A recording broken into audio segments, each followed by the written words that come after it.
Back to study YouTube channel पे आप इस सभी स्टूडेंट्स का स्वागत है। तो आज हम शुरू करने वाले हैं इंग्लिश सब्जेक्ट को।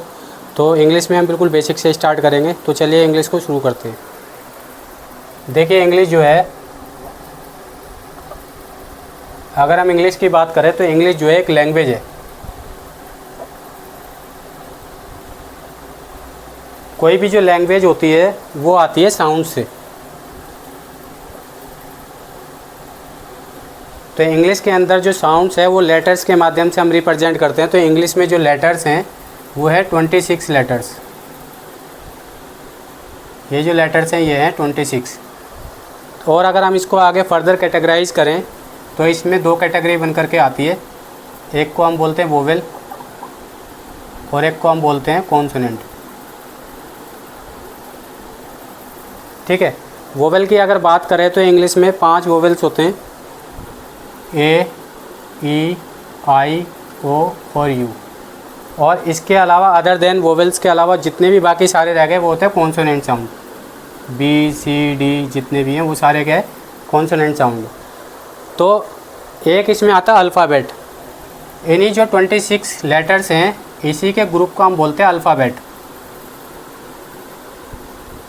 Group of 26 letters is called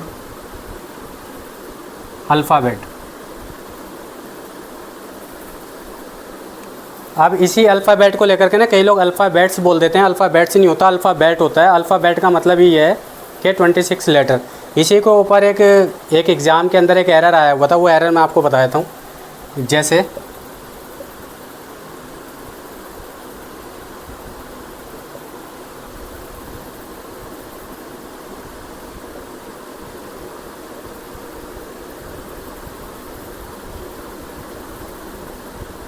ये एरर ये था, she has learned alphabets at the age of 6। तो इसमें एक एरर था। एरर क्या है? एरर इसमें यही है कि यहाँ पे अल्फ़ाबेट्स नहीं आएगा, अल्फ़ाबेट आएगा। तो she has learned alphabet at the age of 6। उसने 6 साल की उम्र के अंदर ही जो है वर्णमाला सीख ली। तो इसमें ये एरर है। तो याद रखना अल्फ़ाबेट जो है वो ग्रुप ऑफ 26 लेटर्स है। ठीक है। और अगर ऐसा नहीं है कि अल्फ़ाबेट्स का कोई मीनिंग नहीं होता। अगर हम अल्फ़ाबेट को अल्फ़ाबेट से लिखते हैं तो इसका मीनिंग हो जाता है लैंग्वेजेस, यानी कई सारी भाषाएं। ठीक है, तो ये हो गया। तो ये बेसिक था। अब अगर हम बात करेंगे तो हम बात करेंगे इंग्लिश के फंडामेंटल्स की।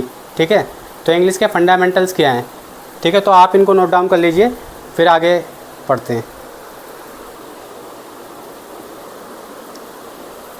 तो जैसा कि मैंने अभी आपको बताया, जो 26 लेटर होता है यानी कि ए से लेके जेड तक जितने भी 26 लेटर्स हैं उस पूरे ग्रुप को जो है अल्फ़ाबेट कहा जाता है, ना कि अल्फ़ाबेट्स, यानी कि प्लूरल नहीं बनाया जाता उसका। तो उसी पे एरर बना करके एग्जामिनर कई बार एरर देता है। तो अगर हम बात करें जैसे साउंड की, तो साउंड के बाद मैंने बताया था आपको क्या बनते हैं, लेटर। ठीक है, लेटर्स। अब इन्हीं लेटर्स के, यानी कि अगर हम इन्हीं लेटर्स को जोड़ दे आगे तो इनसे बनते हैं वर्ड। लेकिन ये वर्ड कैसे होने चाहिए? ये वर्ड होने चाहिए मीनिंगफुल। ये वर्ड कैसे होने चाहिए? मीनिंगफुल होने चाहिए। मीनिंगफुल का क्या मतलब है? जैसे मैंने लिखा EPN, तो ये कोई वर्ड ही नहीं बन रहा क्योंकि इसका कोई मीनिंग नहीं है। लेकिन अगर मैं इसको सही तरीके से ऐसे लिख दूँ पेन, तो इसका एक मीनिंग है। तो इसका मतलब ये क्या है? ये एक वर्ड है। ठीक है, तो लैंग्वेज जो होती है, जो साउंड होता है, जब हम उसको डिकोड करते हैं तो उससे भाषा बनती है। तो लेटर से वर्ड बनेंगे और वर्ड कैसा होना चाहिए? मीनिंगफुल होना चाहिए। ठीक है, अगर इन्हीं वर्ड को अगर हम और आगे ले जाएंगे तो फिर बनते हैं फ्रेज़। फ्रेज़ क्या है? फ्रेज़ ग्रुप ऑफ वर्ड है। ठीक है, लेकिन उनका कंप्लीट मीनिंग नहीं होता।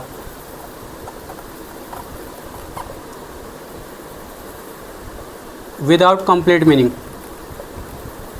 जैसे मैंने लिखा राम एंड श्याम, मैंने लिख दिया राम एंड श्याम। राम एंड श्याम का खुद में अपने आप में तो एक मीनिंग है, लेकिन जब तक हम इनको सेंटेंस में यूज नहीं करेंगे जब तक इनका मीनिंग बिल्कुल कन्वे नहीं हो पाएगा। तो ये जो है ये क्या है? एक फ्रेज़ है, यानी कि इनका अपने आप में कोई मीनिंग नहीं होता है, सेंटेंस में जुड़ करके कोई मीनिंग देते हैं। अगर फ्रेज़ से फिर हम और ऊपर की तरफ जाते हैं तो फिर हम देखते हैं क्लोज। अब जो क्लोज होता है उसका मीनिंग होता है, उसमें एक मेन वर्ब भी होती है और सब्जेक्ट भी होता है। ठीक है, जैसे हमने लिखा ही अराइव्ड, ही अराइव्ड, वह पहुंच गया। तो ही अराइव्ड क्या है, इसमें सब्जेक्ट भी है और इसमें इसकी एक वर्ब भी है, तो इसको हम बोलेंगे क्लोज। ठीक है, क्लोज जो होते हैं उसके और अलग अलग टाइप क्लोज होते हैं, प्रिंसिपल क्लोज, सबऑर्डिनेट क्लोज, वो आगे की क्लासों में हम पढ़ेंगे। तो अभी तक हमने क्या पढ़ा, अभी तक हमने पढ़ा लैंग्वेज, इंग्लिश जो एक लैंग्वेज है, ठीक है, जो साउंड से बनती है। साउंड जो इंग्लिश में रिप्रेजेंट करने के लिए 26 होते हैं, जिसमें वोवल साउंड होते हैं AEIOU, और जो बाकी होते हैं वो कॉन्सोनेंट साउंड होते हैं। उसके बाद वर्ड बनते हैं, वर्ड को आगे जा कर के फ्रेज बनते हैं, फ्रेज से क्लोज बनते हैं, और फिर क्लोज के बाद बनते हैं फाइनली सेंटेंस। सेंटेंसेस क्या होती है, इनके कंप्लीट मीनिंग होते हैं, कंप्लीट मीनिंग। ठीक है, तो ये हो गया कंप्लीट मीनिंग। तो ये इस तरीके से, एक तरीके से बेसिक होंगे इंग्लिश का, आप इसको नोट डाउन कर लीजिए, फिर आगे पढ़ते हैं। तो अब हम देखते हैं कि इंग्लिश ग्रामर में जो है ना पार्ट्स ऑफ स्पीच होते हैं।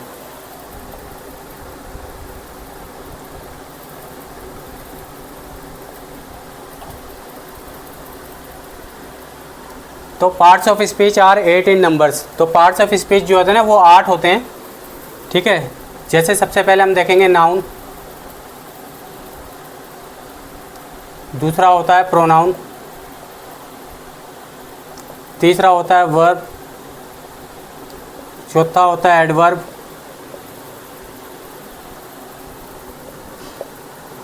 Noun, pronoun, verb, adverb, adjective,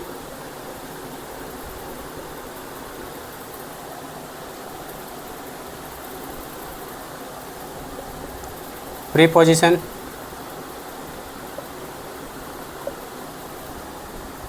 conjunction, और होता है इंटरजेक्शन।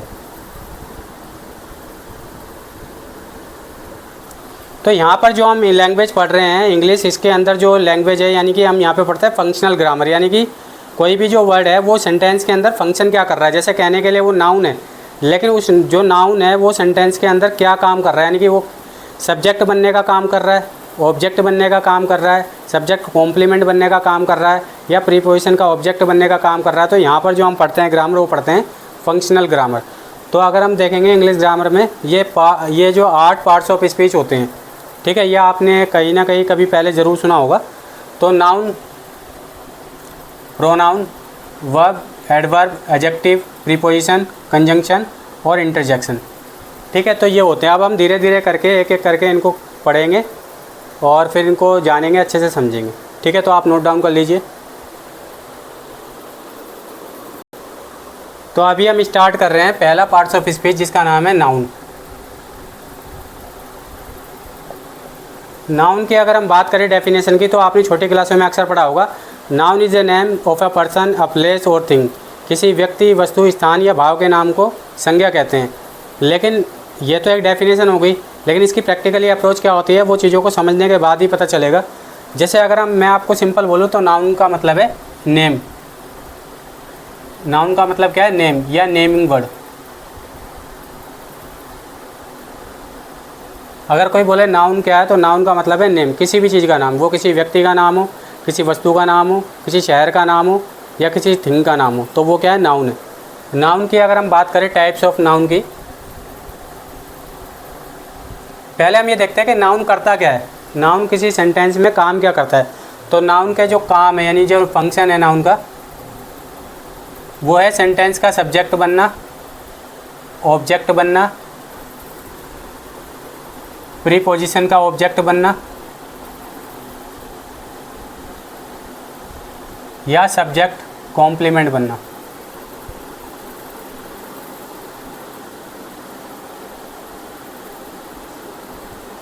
तो नाउन का जो काम होता है किसी भी उसमें, सब्जेक्ट बनना, ऑब्जेक्ट बनना, प्रीपोजिशन का ऑब्जेक्ट बनना, या फिर सब्जेक्ट कॉम्प्लीमेंट बनना। ये शब्द आपको थोड़े कठिन लग रहे होंगे, लेकिन चीज़ें धीरे धीरे आपको समझ में आएगी। सब्जेक्ट बनना, जैसे मैंने लिखा राम एट एन एप्पल। तो यहाँ पे राम क्या है, राम एक नाउन है, किसी व्यक्ति का नाम है, तो ये प्रॉपर नाउन है, किसी व्यक्ति का पर्टिकुलर नाम है, तो ये है राम। तो ये क्या है तो ये नाउन, लेकिन यहाँ पे काम क्या कर रहा है, यहाँ पे काम कर रहा है सब्जेक्ट बनने का। ठीक है, क्योंकि एप्पल खाने का काम कौन कर रहा है, वो राम कर रहा है। इसका मतलब ये है कि राम यहाँ पे जो है सब्जेक्ट का काम कर रहा है। अब ये है एप्पल, तो ये क्या है, ये है ऑब्जेक्ट और ये क्या है, सब्जेक्ट। ठीक है, तो ये एप्पल है, ये क्या है, ऑब्जेक्ट है। तो देखो ये भी एप्पल क्या है, एप्पल भी किसी चीज़ का नाम है, फ्रूट का नाम है। तो ये क्या कर रहा है, यहाँ पे ऑब्जेक्ट बन रहा है। तो यानी कि ये जो नाउन है यहाँ पे क्या काम करते हैं, सब्जेक्ट बनते हैं, ऑब्जेक्ट बनते हैं। ठीक है, और प्रीपोजिशन का भी ऑब्जेक्ट बनते हैं और सब्जेक्ट कॉम्प्लीमेंट बनता है। तो सब्जेक्ट ऑब्जेक्ट कैसे बनता है तो मैंने बता दिया। अब देखो कॉम्प्लीमेंट कैसे बनते हैं। जैसे मैंने लिखा आई एम अ टीचर, मैंने क्या लिखा, मैंने लिखा आई एम अ टीचर। अब देखो यहाँ पर जो है, यहाँ पर ये है वर्ब, ठीक है, और यहाँ पर क्या है, यहाँ पे ये टीचर है, आई एम ए टीचर। अब ये यहाँ पे जो है ना, ये सब्जेक्ट है, ये ऑब्जेक्ट नहीं है, ये है सब्जेक्ट कॉम्प्लीमेंट। सब्जेक्ट कॉम्प्लीमेंट का मतलब होता है सब्जेक्ट की इंफॉर्मेशन को पूरा करने वाला। या आप कह सकते हैं जो आई है वही टीचर है और जो टीचर है वही आई है। इसमें सबसे मेन चीज़ ये होती है, जब सब्जेक्ट कॉम्प्लीमेंट होता है तो वहाँ पे जो वर्ब आती है वो एक लिंकिंग वर्ब आती है। तो ये जो एम है ना, यहाँ पे क्या है, एक लिंकिंग वर्ब है। ये क्या कर रही है, ये आई को और टीचर को क्या कर रही है, लिंक कर रही है। तो ये लिंकिंग वर्ब है। लेकिन यहाँ पर आप देखेंगे ना, एट, ये एक्शन वर्ब है, ईट एट ईटन, तो यहाँ पर ये एक्शन वर्ब है। यहाँ पे आप इसका रिप्लाई भी निकाल सकते हैं बट या उनसे। जैसे मैंने बोला राम एट वट, तो आंसर आया an apple. Ram ate what, तो आंसर आया एन एप्पल, यानी कि एप्पल क्या है, ऑब्जेक्ट है। अब मैं यहाँ से क्या वैसे कर सकता हूँ, आई एम वट, तो I am what a teacher, तो टीचर जो है वही आई है और आई जो है वही टीचर, यानी सब्जेक्ट की इंफॉर्मेशन को ये कंप्लीट कर रहा है। लेकिन अगर आप यहाँ देखेंगे क्या राम एप्पल है, क्या एप्पल राम है, तो ऐसा नहीं है। क्यों, क्योंकि यहाँ पे ये एक्शन वर्ब है, ये ऑब्जेक्ट है, ये सब्जेक्ट की इंफॉर्मेशन को पूरा नहीं कर रहा है, लेकिन यहाँ ये सब्जेक्ट की इंफॉर्मेशन को पूरा कर रहा है। तो यहाँ पे ये एक्शन वर्ब है। ठीक है, तो अभी तक हमने क्या पढ़ा कि जो नाउन होती है वो किसी भी सेंटेंस में सब्जेक्ट का काम कर सकता है, ऑब्जेक्ट का काम कर सकता है और सब्जेक्ट कॉम्प्लीमेंट का काम कर सकता है। ठीक है, तो ये हो गया नाउन का फंक्शन। आई होप आपको समझ में आ गया होगा। अब आगे चलते हैं।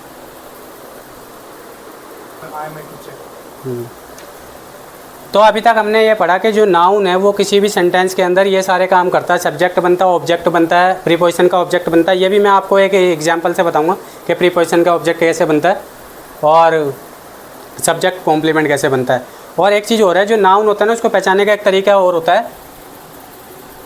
नाउन को अगर पहचानना है तो वट या हुम के रिप्लाई, वट या हुम के रिप्लाई, वट या हुम का रिप्लाई जो है वो नाउन होते हैं। ठीक है, जैसे अभी हमने लिखा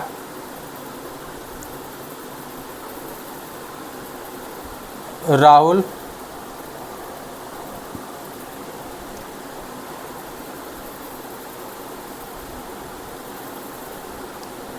ईट्स एन एप्पल, मान लो यही वाला हमने एग्जाम्पल लिख लिया।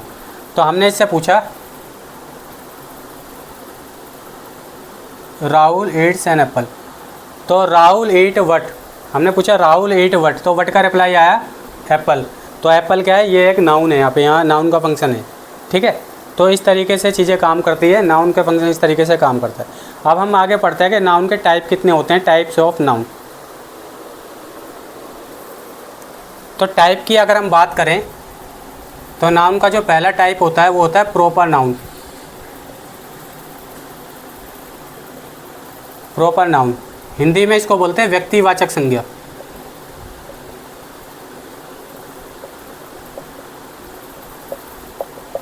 व्यक्तिवाचक संज्ञा, प्रॉपर नाउन का मतलब यह है कि किसी भी चीज़ का पर्टिकुलर नाम, जैसे मैंने लिखा राम, ठीक है, मैंने लिखा दिल्ली, ठीक है, राम, दिल्ली, ताजमहल, गंगा। तो आप ये देखिए कि क्या मैं सभी व्यक्तियों को राम बोल सकता हूँ? मैं सभी व्यक्तियों को राम नहीं बोल सकता, क्योंकि राम जो है किसी पर्टिकुलर व्यक्ति का नाम है। क्या मैं सभी राजधानियों को दिल्ली बोल सकता हूँ? नहीं बोल सकता, क्योंकि दिल्ली किसी पर्टिकुलर कैपिटल का नाम है। क्या मैं हर मोन्यूमेंट को ताजमहल बोल सकता हूँ? नहीं बोल सकता, क्योंकि ताजमहल एक पर्टिकुलर मोन्यूमेंट का नाम है।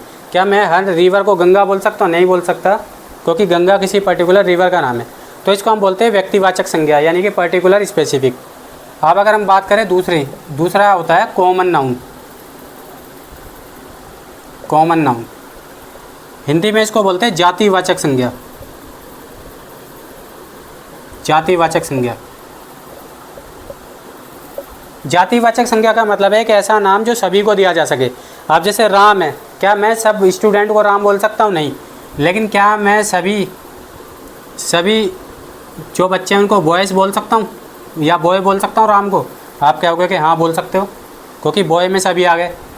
क्या मैं दिल्ली को कैपिटल बोल सकता हूँ? जी बिल्कुल बोल सकते हैं, कैपिटल में सब आ गए। क्या मैं ताजमहल को मॉन्यूमेंट बोल सकता हूँ? जी बोल सकता हूँ। क्या मैं गंगा को रिवर बोल सकता हूँ? बोल सकता हूँ।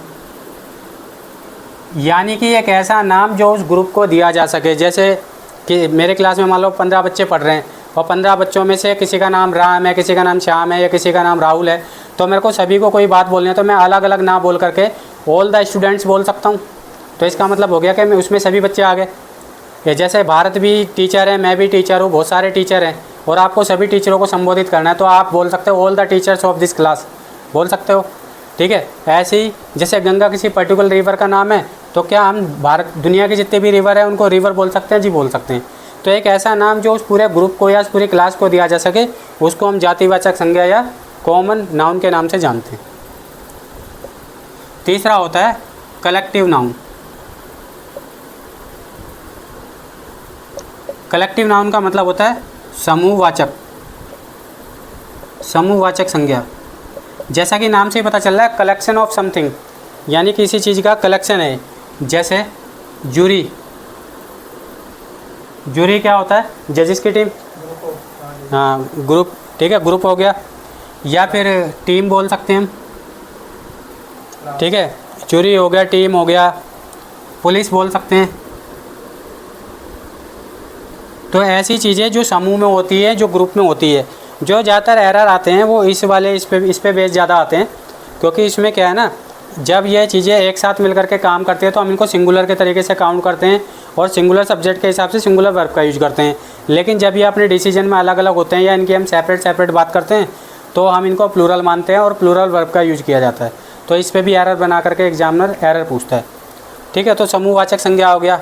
जैसे इसमें अ बंच ऑफ ग्रेप्स, ठीक है, अंगूरों का गुच्छा, बंच ऑफ कीज, ये सब भी इसमें आता है। जैसे a bunch of keys, a bunch of grapes, ठीक है, एटसेट्रा। इस तरीके से जो चीज़ें हैं इस तरह से काम करती है। तो ये चीज़ें हो गई। अब इसके बाद और होती है चौथी और पांचवी, वो मैं आपको बताता हूँ, आप नोट डाउन कर लीजिए। तो तीसरी कैटेगरी के बाद जो हमारी चौथी कैटेगरी है वो है मटेरियल नाउन। मटेरियल नाउन एक ऐसे नाउन है जिसको द्रव्यवाचक संज्ञा बोलते हैं, जो किसी मैटर से मिलकर के बने होते हैं, जैसे कि butter, gold, silver, bread, ink. ठीक है। उसके बाद आ जाता है एब्स्ट्रैक्ट नाउन। एब्स्ट्रैक्ट नाउन का मतलब है इंटेंजिबल चीज़ें या इनविजिबल चीज़ें जो हमें दिखती नहीं है लेकिन हम उसको महसूस कर सकते हैं।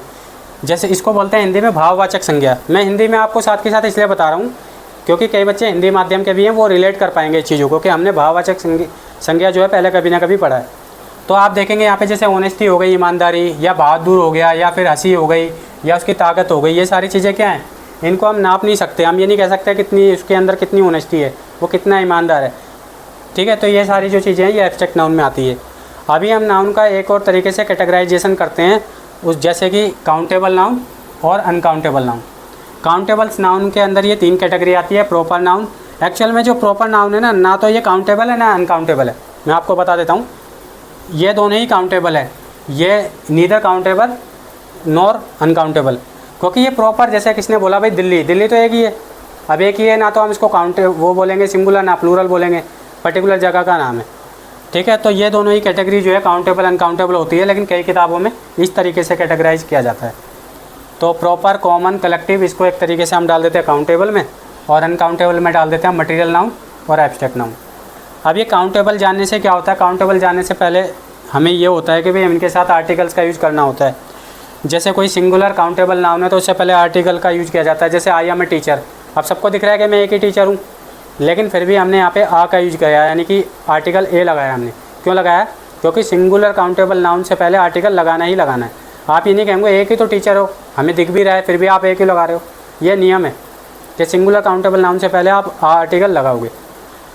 अब एन कब लगाएंगे, इनको भी हम आगे पढ़ेंगे। एन वोवेल साउंड के साथ लगाया जाता है, ए जो है कॉन्सोनेंट साउंड के साथ लगाया जाता है।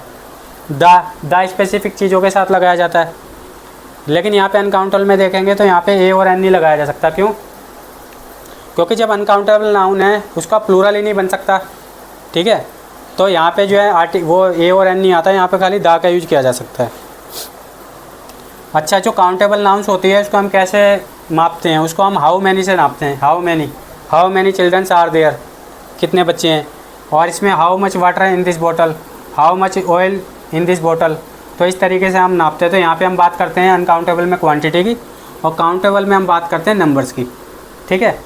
तो ये सारी चीज़ें हो गई, तो आप इसको नोट डाउन कर लीजिए, उसके बाद आगे पढ़ेंगे। तो ये थे नाउन का और इंग्लिश का बेसिक कॉन्सेप्ट था, हमने पढ़ा। तो आपने इसको अच्छे से नोट डाउन कर लीजिए। आपके मन में कोई भी डाउट है तो आप कमेंट में बताइए इससे रिलेटेड, तो मैं आपको उसके आंसर करूँगा, ठीक है। तो आप चलिए, आपसे मुलाकात होगी दूसरी वीडियो में जिसमें हम नाउन को और थोड़ा डिटेल में पढ़ेंगे और जो भी इससे रिलेटेड क्वेश्चन आए हैं उनको हम सॉल्व करेंगे। तो जब तक के लिए नमस्कार, जय हिंद। मिलते हैं आपसे अगली वीडियो में।